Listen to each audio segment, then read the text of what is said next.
আসসালামু আলাইকুম সবাইকে। এই ভিডিওতে ভিউয়ার্স আমি কোনো টেকনিক্যাল অ্যানালাইসিস, কোনো স্টক অ্যানালাইসিস শেয়ার করব না। তবে একটা ব্যতিক্রমী অ্যানালাইসিস আজকে আপনাদেরকে মানে অ্যানালাইসিস করার একটা নতুন একটা প্রসেস আপনাদের সাথে শেয়ার করব। এবং সাথে এই যে এখন একটা খারাপ সময় আমরা পার করছি। মার্কেট কিন্তু আজকেও 68 68 পয়েন্টের মতো একটা কারেকশন আমরা দেখেছি। ভলিউম কিন্তু মানে অনেক কমে গেছে। তো সবকিছুই কিন্তু আমাদের যে ইন্ডিকেটর গুলো ভালো যাচ্ছে না সোজা কথা। তো এখন এই যে একটা প্যানিক সেলিং চলছে, এটা কেন হচ্ছে? আমরা কিন্তু আরেকজনকে ফলো করার একটা টেনডেন্সি আমাদের মধ্যে রয়েছে, যেটাকে বলা হয় হার্ড মেন্টালিটি ফলো করা। ঠিক আছে? আমি আরেকজনকে অনুকরণ করে আসলে একটা ভয় কাজ করে, আমাদের মধ্যে ফিয়ার কাজ করে। হ্যাঁ? তো যেটা আমরা করি, ফিয়ারে আমরা সেল করি, গ্রিডে বাই করি। তো আমাদেরকে এই প্রসেসটাই চেঞ্জ করতে হবে। আমাদেরকে ফিয়ারে বাই করতে হবে, গ্রিডে সেল করতে হবে। যখন মার্কেট টপে যাবে তখন আমরা সেল করব। ঠিক আছে? সেখানে আমরা বাই করব না। তো আমাদের এই প্রসেসে যেতে হবে। হার্ড মেন্টালিটি আমাদেরকে বর্জন করতে হবে। হ্যাঁ? তো এই ধরনের প্যানিক সিচুয়েশনে আমাদের কমন মিস্টেক গুলো আমরা করি কি? আমরা কিন্তু ওই যে প্যানিকে সেল করি, যেটা বললাম, রিসার্চ ছাড়া বাই করি। একটা স্টক সেল করেছি, আরেকটা স্ক্রিপ্ট আমি হয়তো বাই করছি, সাথে স্টক বাই করছি। কিন্তু আমি যে সেল করছি, আমার তো মাথা আসলে এই সিচুয়েশনে তো আমরা আসলে ঠিকঠাক মতো চিন্তা করতে পারি না। হ্যাঁ? আমাদের যেটা হয়। তো এই সময় আমরা কি করি? আরেকটা স্টক আমরা বাই করছি, সেটাতে আমাদের কোনো রিসার্চ ছাড়াই কিন্তু বাই করছি। হয়তো দেখা যাচ্ছে যে আমি যেটা সেল করেছি সেটা বেড়ে গেছে পরবর্তীতে, আর যেটা বাই করছি সেখানে টাকাটা আটকা পড়ে গেছে। আরেকটা জিনিস হচ্ছে, আমরা হয়তো দেখা গেছে আমার ৫,০০,০০০ টাকা ইনভেস্টমেন্ট হতে পারে। অনেকের একেক মানে একেক জনের একেক রকম ইনভেস্টমেন্ট সাইজ। অনেক সময় দেখা যায় আমরা পুরো টাকাটা একটা স্টক বা একটা স্ক্রিপ্টে আমরা কিন্তু দিয়ে দেই। এটাও কিন্তু একটা সমস্যা। কারণ আমরা দেখেছি মার্কেট যখন কারেকশন হয়, বেশিরভাগ স্টকই এটাকে ফলো করে, ইন্ডেক্সকে ফলো করে। তো তখন তো পড়া শুরু করে। এখন আমি যদি ধরেন এখন যদি টেক্সটাইল সেক্টরের কথা বলি, টেক্সটাইল সেক্টরটা এখন কিন্তু একটা ভালো অবস্থানে রয়েছে, আমরা জানি। ঠিক আছে? আমি যে একটু দেখিয়ে দেই আপনাদেরকে। আমি টেক্সটাইলে ঢুকছি। টেক্সটাইল দেখেন অনেকটা উপরে আছে, একটা সাইডওয়েজ মুভমেন্টে আছে। আমরা যদি দেখি একটা সাইডওয়েজ মুভমেন্টে এখন রয়েছে। আমরা যদি ধরেন উইকলি যদি দেখি, আর একটু মজার জিনিস আমরা দেখব, 200 মুভিং এভারেজের উপরে ছিল, আজকে একটু নিচে ক্লোজ করেছে। আজকে আমরা দেখতে পাচ্ছি নিচে ক্লোজ করছে, যদি এটা, যেহেতু এটা উইকলি ক্যান্ডেল, এটা তো এখন শেষ হয়নি, এটা পুরো এই উইকটাই বাকি আছে ক্যান্ডেলটা শেষ হতে। হ্যাঁ? তাহলে কিন্তু সে এটার উপর ধরে রাখার চেষ্টা কিন্তু চলছে। এখন আমরা যদি ইনডেক্সটা যদি খেয়াল করি, দেখেন আমরা যদি ইনডেক্সে যাই, ইনডেক্সটা কিন্তু আমরা দেখতে পাচ্ছি এখানে টুইজার টপ ফরমেশন করে এরপরে দুটো রেড, মানে আমরা কিন্তু এটাকে একটা বেয়ারিশ অবস্থা দেখতে পাচ্ছি। ঠিক আছে? তো আমি যেটা বলছিলাম যে এখন ধরেন আমি যদি একটা স্টকে ইনভেস্টমেন্ট না করে, একটা সেক্টরে না গিয়ে, আমি যদি আমার এটাকে ছড়িয়ে দেই ইনভেস্টমেন্টটাকে ২ টো বা ৩ টা স্টকে, যেটা হচ্ছে কি, আমি হয়তো ১ টা ২ টোতে আটকা পড়ে গেছি। একটা সেক্টর ভালো আছে, সেটা হয়তো আমার কেনা দামে আছে, অথবা হয়তো কিছুটা প্রফিট আছে। আমি ইচ্ছা করলে সেই প্রফিটটা টেক করে ফেলতে পারি, এই ধরনের যখন মার্কেট সিচুয়েশনটা হয়। ঠিক আছে? আর যদি ভালো থাকে, আমার এনালাইসিস যদি বলে যে না ঠিক আছে, তাহলে আমরা রাখবো। আর যদি দেখি যে না, আমি এখন প্রফিট টেক করিনি, যেহেতু এখন মানুষের মধ্যে একটা মানে প্যানিক কাজ করছে, সেক্ষেত্রে আমি সেল করে কিন্তু আমার যে অন্য সেক্টরে শেয়ারটা কেনা আছে সেটা কিন্তু আমি এভারেজ করতে পারি। তাহলে কিন্তু মার্কেট যখন আবার ঘুরবে, সেখানে আমি কিন্তু প্রফিট টেক করতে পারি। তো এখন আরেকটা জিনিস আমরা চিন্তা করতে হবে, এই ধরনের মার্কেটে বড় ফান্ডরা তো কেউ না কেউ তো বাই করছে। ঠিক আছে? কেউ বাই করছে বলেই কিন্তু আমরা সেল করতে পারছি। কেউ না কেউ তো বাই করছে। বাই করছে বলেই কিন্তু আমরা সেল করতে পারছি। তো কারা বাই করছে? বড় কোনো ফান্ড, আমরা জানি যে কারেকশন এর সময় নতুন ফান্ড গুলো ইন করে। তো হয়তো নতুন কিছু ফান্ড ইনজেক্ট হচ্ছে, এখানে ঢুকছে। তো কেউ না কেউ তো বাই করছে। তো এই জিনিসটা আমাদেরকে একটু চিন্তা করতে হবে। তো সোজা কথা হচ্ছে যে কি সাইকোলজিতে আসলে আমাদের তো একটা মাইন্ডসেট আছে, এবং এইটার সাথে আমি মনে করেছি যে এই কথাগুলো আসলে একটু শেয়ার করলে হয়তো আমাদের যারা এই সময় একটু দিশেহারা অবস্থায় আছি, তারা হয়তো আমার এই কথাতে কিছুটা হয়তো হলেও চিন্তা করবেন এই বিষয়গুলো নিয়ে। তো আমি যেটা বলেছি, আমাদেরকে ফিয়ারে আমরা সেল করব না, ফিয়ারে আমরা বাই করব, গ্রিডে আমরা সেল করব। এই প্রসেসটাতে যদি আমরা নিজেদেরকে যদি ইউজ টু করতে পারি, তাহলে কিন্তু আমার মনে হয় যে এটা পরবর্তীতে আমরা কিন্তু এটার বেনিফিটটা নিতে পারবো। আর হচ্ছে যে, তো আমরা দেখতে পারি যে আরএসআই যেগুলো ধরেন ওভারসোল্ড অবস্থায় রয়েছে, ৩০ বা এই লেভেলে রয়েছে। তারপর হাই ভলিউম প্যানিক সেলিং, ওই জিনিসটা কোনগুলোতে হচ্ছে সেগুলো কিন্তু আমরা খেয়ালে রাখতে পারি। হ্যাঁ? এরকম করে কিছু আমরা কিন্তু এবং যেগুলো স্ট্রং সাপোর্ট লেভেলের কাছাকাছি আছে, ঠিক আছে? সেগুলো দেখে কিন্তু আমরা একটু রিসার্চ করে কিন্তু আমরা কিছু সেখান থেকে স্টক কিন্তু বাছাই করে নিতে পারি। যারা শর্ট ফ্ল্যাকচুয়েশন, যারা আমরা অল্প সময়ের জন্য বাই করে থাকি, ভোলাটিলিটি ভালো, আমাকে ভালো ফ্ল্যাকচুয়েশন দিতে পারে, আমি প্রফিট করতে পারবো, সেগুলোতে আমরা যেতে পারি।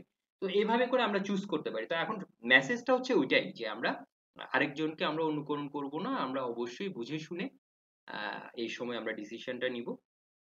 প্রফিট থাকলে প্রফিট টেক করতে পারি যেটা বললাম, এবং আমরা একই স্টকে সব টাকা আমরা ইনভেস্ট বা ট্রেডিং উদ্দেশ্যে আমরা ঢুকাবো না। আচ্ছা, এখন আমি যে প্রসেসটার কথা বললাম যে প্রাইস সিমেট্রি, যেটা আজকে দেখাবো, মূল্য সমতা, তো এই স্টাইলটা হচ্ছে যে আমি ডেইলিতে গিয়ে দেখাচ্ছি আপনাদেরকে ভিউয়ার্স। আচ্ছা, এখানে একটা কথা বলতে চাই যে এখন ধরেন ডিসিএক্স ইন্ডেক্স তো আমরা বেয়ারিশ দেখতে পাচ্ছি, আমরা যদি কোয়ালিটি অফ দ্য মার্কেট যেটা ডিএস 30, ঠিক আছে, যে ব্লু চিপ শেয়ার গুলোকে নিয়ে যে 30 ইন্ডেক্স যেটা রয়েছে, সেটা যদি দেখি সেটাও কিন্তু বেয়ারিশ রয়েছে।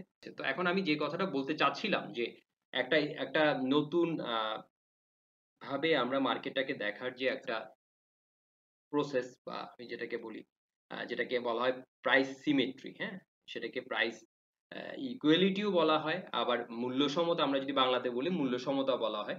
ঠিক আছে, তো এই জিনিসটা কি আমরা একটু দেখার চেষ্টা করি।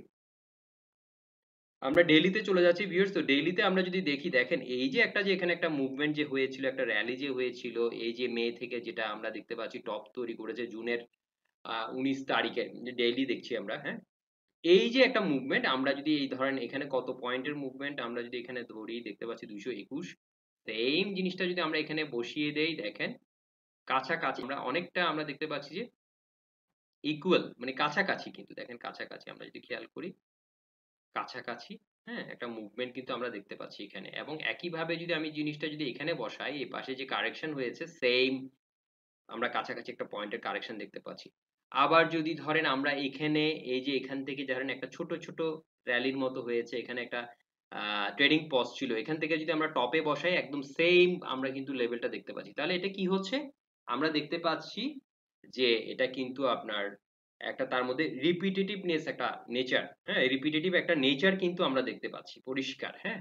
এখন ছোট অংশগুলো যদি আমরা খেয়াল করি ভিউয়ার্স, দেখেন ছোট অংশগুলোতে কিন্তু আমরা একই জিনিসই খেয়াল করব। যেমন ধরেন এখানে আমরা যেটা দেখতে পাচ্ছি, এটাকে যদি আমরা কপি করে সে ধরেন এখানে বসিয়ে দেই একই, এখানে বসিয়ে দেই একই, হ্যাঁ, আবার এখানে যদি বসিয়ে দেই, এই যে এখানে যে একটা পাশাপাশি একটা ট্রেডিং পজ ছিল এর আগে টপটা একই, আবার যদি ধরেন আমরা এখানে যে একটা সাইডওয়েজ মুভমেন্টের আগে যেটা ছিল এখানে বসিয়ে দেই, হ্যাঁ, একই পাচ্ছি, এটা তো সাইডওয়েজ, এটা তো হচ্ছে যে একটা, আমরা দেখতে পাচ্ছি যে একটা ট্রেডিং পজে ঢুকে গেছে।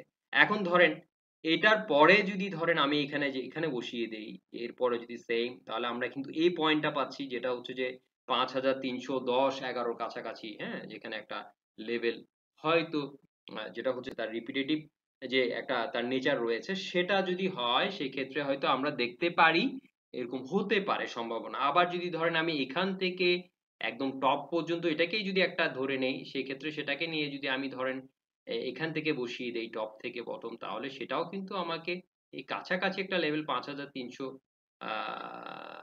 আমরা যদি দেখি 5350 এর কাছাকাছি একটা দেখাচ্ছে, যেটা হচ্ছে এই যে শ্যাডোটা রয়েছে, এই যে এই পয়েন্টটা। তো এটা, এখন আমি যেটা বললাম এটা তো আসলে কি হতে যাচ্ছে সেটা তো আর আমরা জানি না। এটা হচ্ছে যে জাস্ট দেখার একটা, আমরা মার্কেটটাকে হয়তো ট্র্যাক করার জন্য আমরা এই প্রসেসটাকেও কিন্তু আমরা দেখতে পারি কি হচ্ছে, হ্যাঁ। এই অংশটাকে তো আমরা আসলে বাদ দিব, কারণ হচ্ছে যে এটা একটা সাইডওয়েজ মুভমেন্ট ছিল, এখানে একটা সাইডওয়েজ মুভমেন্ট ছিল, এটা ছোট্ট আমরা একটা অংশ দেখতে পাচ্ছি, ঠিক আছে। তো আমরা কিন্তু মানে এই জিনিস, যেমন এই ছোট যে জিনিসটা যেটা বললাম, ছোট আমরা যদি এখানেও যদি দেখি, দেখেন এই যে ছোট্ট, হ্যাঁ, এটাকে নিলাম এখান থেকে নিয়ে সেম আমরা যদি ধরেন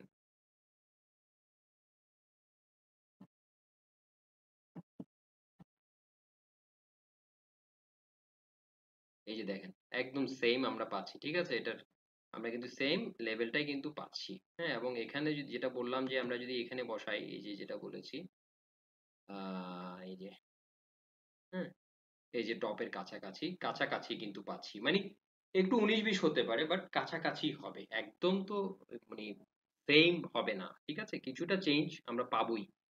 তো যেটা বললাম যে এটাকে বলা হচ্ছে প্রাইস সিমেট্রি বা মূল্য সমতা। আমরা বলি না হিস্ট্রি রিপিট ইটসেলফ, হিস্ট্রি কিন্তু রিপিট করে, এখানে কিন্তু আমরা এই যে রিপিটেটিভনেস নেচারটা কিন্তু আমরা দেখি, এই যে প্রাইজের উঠানামার ভেতরে এই নেচারটা থাকে, এটা আমরা যদি অন্য সেক্টরে দেখি সেম জিনিসটা পাবো।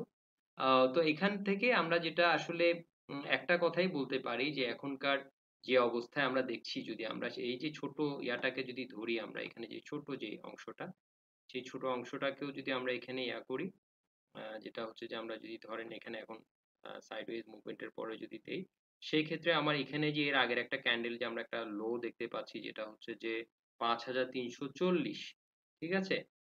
প্রায় ওখানে কাছাকাছি একটা হয়তো সে মানে পয়েন্ট করছে।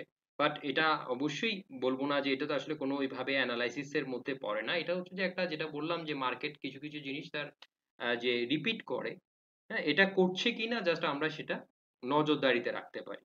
আমরা চাই মার্কেট এখান থেকে মুভ করে ঘুরে যাক। আমরা পজিটিভ দেখতে চাই মার্কেটকে। কারণ আমাদের তো আসলে বেয়ারিশ মার্কেটে, মার্কেট যখন কারেকশন থাকে তখন তো আমরা এটা থেকে বেনিফিট নিতে পারি না। যেহেতু আমাদেরকে লং করতে পারি, আমরা বাই করেই সেল করতে পারি। আমাদের শর্ট করার কোনো সুযোগ নেই।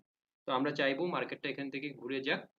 তো ভিউয়ার্স, এটাই ছিল আমার আজকের ভিডিও।